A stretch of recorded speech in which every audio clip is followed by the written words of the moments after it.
Part 2। Uncle ने उनको पलंग पर पटक दिया। मम्मी का पूरा शरीर पलंग पर मचल रहा था। अंकल ने हाथ बढ़ाकर टेप रिकॉर्डर ऑन कर दिया। संगीत की धुन बड़ी ही उत्तेजक और दिलकश थी। तभी अचानक ही मुझे छींक आ गई। सारा गुड़ गोबर हो गया। मैं हड़बड़ाकर अपने कमरे की ओर भागती चली गई और पलंग पर निढाल पड़ गई। मुझे अपने आप पर बहुत ही खीज आ रही थी। इस नासपीटी छींक को क्या अभी ही आना था? सारा खेल बिगाड़ दिया। इतने में दरवाज़ा खुलने की भड़ाम की आवाज़ हुई। मैं फटाफट पलंग से उठकर कपड़े बदलने लगी ताकि मम्मी यह समझे कि मैं माधुरी के घर से अभी अभी आ रही हूँ। इसी बीच मम्मी मेरे कमरे में दाखिल हुई। मैंने देखा वह काफ़ी भयभीत थी। वह मेरे करीब आकर बोली, कब आई? अभी चली ही तो आ रही हूँ। माधुरी घर पर थी? हाँ, घर पर ही थी। मैं इतना कहकर बाथरूम में आ गई और स्वयं को सहेजने संभालने की कोशिश करने लगी। मुझे डर था कि कहीं मैं माँ बेटी के मर्यादित रिश्ते की गरिमा को भूलकर कोई अशोभनीय बात न कर बैठूं। मैं माँ से कोई सवाल करना नहीं चाहती थी क्योंकि माँ की यह अपनी ज़िंदगी थी। ना जाने किस मजबूरी में वह यह सब कर रही थी। कोई कारण जाने बिना माँ को कुछ कहना मुझे ठीक नहीं लग रहा था। वह पापा से इतनी बड़ी बेवफाई क्यों कर रही थी? यह बात मुझे भीतर ही भीतर कचोट रही थी। मैं शुरू से ही उस विचारधारा की थी, जो भी काम करो खुलेआम करो, किसी से धोखाधड़ी ना करो।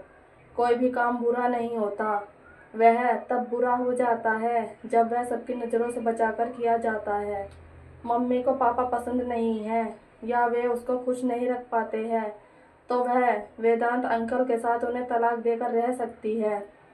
ऐसे छुप छुप कर वह जो कर रही है उससे तो परिवार में गंदगी ही फैल रही है। मैं बाथरूम से कोई 10 मिनट के बाद आई तो मम्मी अपने बेडरूम में थी। वेदांत अंकल जा चुके थे।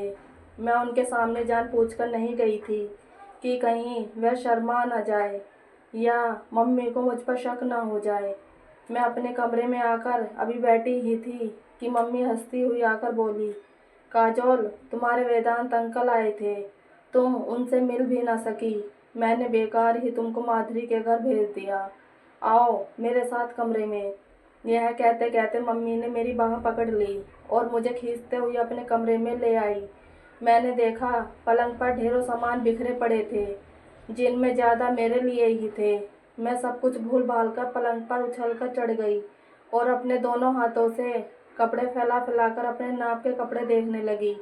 गुलाबी मिनी स्कर्ट टॉप, जीन्स की टाइट पैंट और लो कट टी शर्ट, आसमानी गाउन और भी ना जाने कितनी ही पोशाकें वेदांत अंकल मेरे लिए लाए थे। तभी मम्मी मुस्कुराती हुई बोली, तुम्हें कपड़े पसंद आए? देखा तुम्हारे अंकल कितने अच्छे हैं, तुम्हारा कितना ध्यान रखते हैं। ओह मम्मी, अंकल कितने स्वीट है। मैं यह कहती हुई मम्मी के गले से लग गई। मम्मी का चेहरा खिल उठा और मैं किन्हीं ख्यालों में खो गई। लेकिन अंकल यह सब क्यों कर रहे हैं? मम्मी को पापा से हथियाने के लिए? क्या मुझे इन कपड़ों को स्वीकार करना चाहिए? मम्मी शायद इन कपड़ों का लालच दिखाकर मुझे अपने पक्ष में करना चाहती है। वह मुझे अपनी तरफ मिलाकर रखना चाहती है। वेदांत अंकल ये अच्छी तरह जानते हैं कि माँ को हासिल करना है तो बेटी को भी खुश रखना होगा। माँ बिना बेटी के हाथ नहीं आने वाली। कुछ भी हो, मम्मी जब वेदांत अंकल के साथ खुश है तो मुझे क्या हो सकता है? पापा मम्मी को संतुष्टि नहीं दे पाते हैं। वेदांत अंकल इस कला में माहिर हैं। उन्हें जीवन को जीना आता है। माँ को नाखुश करने का या दोषी ठहराने का मेरा कोई हक नहीं बनता है। मैं यह सोचते सोचते खिलखिलाकर हंस पड़ी। मम्मी, मैं मान गई वेदांत अंकल को। कपड़ों की खरीदारी करने में वह औरतों से भी 2 कदम आगे है। और एक तुम्हारे पापा है जिन्हें कुछ भी नहीं आता। ना जाने वह कौन सी मनहूस घड़ी थी कि मैं उनके खूंटे से बांध दी गई। मम्मी यह कहते कहते काफ़ी भावुक हो गई। मैंने देखा उनकी आंखें भीग आई थी। उनके चेहरे पर पापा के प्रति वितृष्णा के भाव परस आए थे। मैं बोली, मैं तुम्हारे साथ हूँ माँ, तुम क्यों अपना मन दुखी करती हो? पापा को जैसे जीना है वैसे उन्हें जीने दो और तुम्हें जैसे जीना है वैसे जियो। मेरे यह कहते कहते उन्होंने मुझे गले से लगा लिया। मुझे इस बात का कहाँ बोध था कि पति पत्नी के जीवन की राहें अलग अलग हो जाती है तो उनकी संतान त्रिशंकु सी बन जाती है, तो उसका हित कोई नहीं सोचता। मैं सोच रही थी पापा बाहर जाकर क्या करते हैं, यह किसी ने भी तो नहीं देखा है। हो सकता है उनका भी किसी से संबंध हो। मम्मी के संबंध के बारे में मुझे इसलिए पता है क्योंकि मम्मी के साथ मैं रह रही हूँ। हो सकता है पापा मम्मी से भी 2 कदम आगे हो। मैं केवल मम्मी को ही बुरा क्यों मानूं, पापा भी तो बुरे हो सकते हैं। मैं यह सोचते सोचते ही अपने कमरे में आ गई। दूसरे दिन पापा घर आ गए। उनके आते ही मम्मी ने मायके जाने का मन बना लिया। वह मुझे भी अपने साथ ले जाएगी, यह सोचकर मैं मन ही मन खुश हो रही थी। लेकिन वह मुझे अपने साथ नहीं ले गई। मम्मी पापा से यह बोलकर अकेली ही चली गई कि मैं मायके जा रही हूँ, माँ की तबीयत खराब है, मैं 2 दिन के बाद खुद ही आ जाऊँगी। पापा यह सुनकर बहुत ही खुश हुए। उनका रिश्ता भी अजीब था। मम्मी घर पर होती तो पापा बाहर होते और पापा घर पर होते तो मम्मी बाहर होती। मुझ पर क्या बीत रही है इससे उन दोनों को कोई मतलब नहीं था। वैसे मैं भी इसकी आदी हो गई थी। आदी क्या हो गई थी, अपने आप को समझा लिया था। हाँ, इतना तो ज़रूर था कि मेरी नज़रों में पापा की छवि मम्मी की छवि से कुछ अच्छी थी। अच्छी क्या, पापा के बारे में मैं कुछ जानती ही नहीं थी। पति पत्नी के बीच की बढ़ती दूरियां बच्चों के लिए कितनी खतरनाक होती है, इसका एहसास मुझे अब हो रहा था। मैं एकदम ही अकेली पड़ गई थी। आज मैं दोपहर में ही स्कूल से घर लौट आई। दरवाज़ा खुला हुआ ही था। हाथ में फाइल लिए मैं बरामदे में आई तो जनानी आवाज़ सुनकर चौंक गई। अगले पल मैं सोच में पड़ गई, मम्मी आज मायके सुबह ही चली गई। यह पापा के बेडरूम में कौन औरत है। मैं ये सोचती हुई बेडरूम की ओर बढ़ गई। खिड़की का दरवाज़ा बंद था, दरवाजे में कुंडी लगी हुई थी। मम्मी पापा का बेडरूम एक ही था। मुझे ज़्यादा सोचना नहीं पड़ा कि अंदर का नज़ारा कैसे देखूं।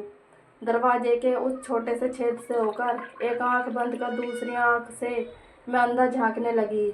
उन्होंने कुछ नहीं पहना था और वह महिला जिसे मैं कुछ कुछ पहचानती थी नाइटी गाउन में थी। वह पापा के साथ 1-2 बार घर पर आ चुकी थी। मैंने दिमाग पर जोर दिया तो उनका नाम भी याद हो आया। उसका नाम रवीना था। रवीना यही कोई 22-23 साल की छरेरी देह वाली खूबसूरत महिला थी। वह मम्मी से अधिक सुंदर भी नहीं थी तो कुरूप भी नहीं थी।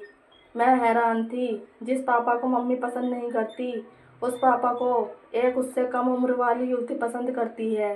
यह ईश्वर की कैसी लीला है।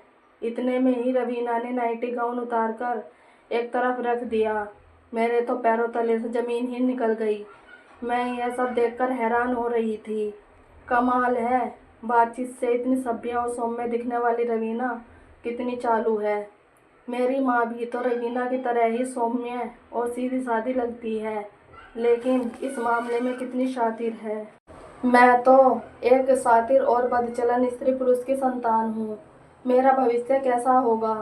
तभी रवीना ने पापा की दाई जांघ पर कसकर चिकोटी काट दी, लेकिन वह जरा सा भी गुस्सा नहीं हुए, बल्कि उसे और प्यार से अपनी गोद में बिठा लिया। मुझे आज भी याद था, एक बार मैंने पापा को गुदगुदी कर दी थी तो उन्होंने मेरे गाल पर एक थप्पड़ रख दिया था। मुझे बदतमीजी पसंद नहीं, मैं गाल सहलाती ही रह गई थी। और आज पापा रवीना की बदतमीजियों पर कोई ध्यान नहीं दे रहे थे। मैं अगले पल ही बुदबुदा पड़ी। क्या व्यक्ति ऐसे नाजुक क्षणों में इतना संवेदन शून्य और सुन्न सा पड़ जाता है कि दांतों और नाखूनों के वार को भी महसूस नहीं कर पाता है। यहीं से मेरे मन के किसी कोने में भोगने की इच्छा ने करवट लेनी शुरू कर दी। मैं इस अलौकिक और आश्चर्यजनक पहलू को पकड़ने की कोशिश करने लगी। इसी बीच पापा ने रवीना को घूरते हुए कहा, तुम सचमुच ही मुझे बहुत ही आनंद देती हो। आगे का पार्ट देखने के लिए पार्ट